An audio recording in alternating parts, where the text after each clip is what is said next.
Halo Sobat Bintang Bangsa, selamat datang di segmen Sejarah Indonesia, di mana kita menghidupkan kembali kisah-kisah heroik dan perjuangan bangsa Indonesia. Perlawanan para pahlawan hingga peristiwa yang membentuk negeri ini. Semua akan kita bahas dengan penuh semangat dan juga inspirasi. Di video kali ini, kita akan membahas salah satu peristiwa heroik yang menjadi tanda kebangkitan nasional menuju kemerdekaan, yakni pemberontakan PETA. Ada yang tahu apa itu pemberontakan PETA? Ya, pemberontakan PETA adalah sebuah perlawanan yang dilakukan oleh tentara sukarela bentukan Jepang di Indonesia pada masa pembentukan Jepang. Organisasi ini memiliki peran dalam sejarah perjuangan kemerdekaan Indonesia. Bagaimana PETA lahir, berkembang, dan akhirnya menjadi cikal bakal Tentara Nasional Indonesia. Mari kita telusuri sejarahnya. Pada tahun 1942, Jepang berhasil menduduki Hindia Belanda. Awalnya, banyak rakyat Indonesia menyambut kedatangan Jepang dengan harapan mendapatkan kemerdekaan. Namun, seiringnya waktu, kebijakan Jepang yang keras dan eksploitasi sumber daya membuat rakyat mulai merasa tertindas. Dalam menghadapi ancaman sekutu, Jepang menyadari pentingnya dukungan dari rakyat Indonesia. Oleh karena itu, pada 3 Oktober 1943, Jepang membentuk Tentara Sukarela atau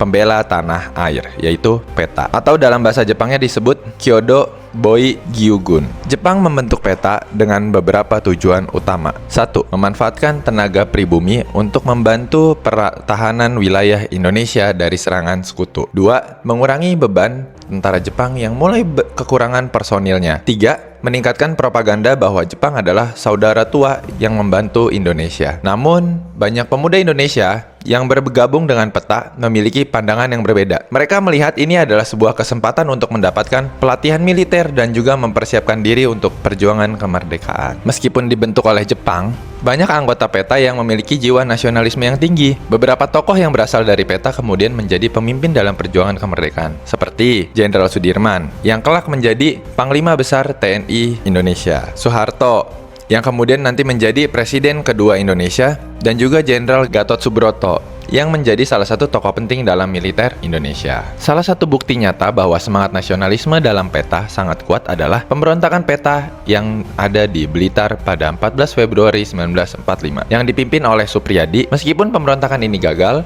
namun menunjukkan bahwa prajurit PETA lebih setia kepada tanah air daripada Jepang. Setelah Jepang menyerah kepada sekutu pada 15 Agustus 1945, PETA secara resmi dibubarkan. Namun, bekas anggota PETA tidak tinggal diam. Mereka segera bergabung dengan kelompok-kelompok perjuangan dan menjadi inti dari Badan Keamanan Rakyat, yang kemudian berkembang menjadi Tentara Keamanan Rakyat, Tentara Republik Indonesia, dan juga Tentara Nasional Indonesia pada 5 Oktober 1945. Keahlian militer yang diperoleh dari pelatihan PETA sangat membantu dalam mempertahankan kemerdekaan Indonesia melawan Belanda yang ingin kembali berkuasa. Pembela Tanah Air atau PETA adalah contoh bagaimana suatu organisasi yang awalnya dibentuk oleh penjajah bisa berubah menjadi alat perjuangan bagi bangsa yang dijajah. Meskipun awalnya didirikan untuk kepentingan Jepang, para pemuda Indonesia yang tergabung dalam PETA berhasil mengubahnya menjadi wadah untuk memperjuangkan kemerdekaan. Tanpa PETA, mungkin sejarah perjuangan Indonesia akan berbeda. Hari ini, kita mengenang PETA sebagai bagian penting dari perjalanan panjang bangsa Indonesia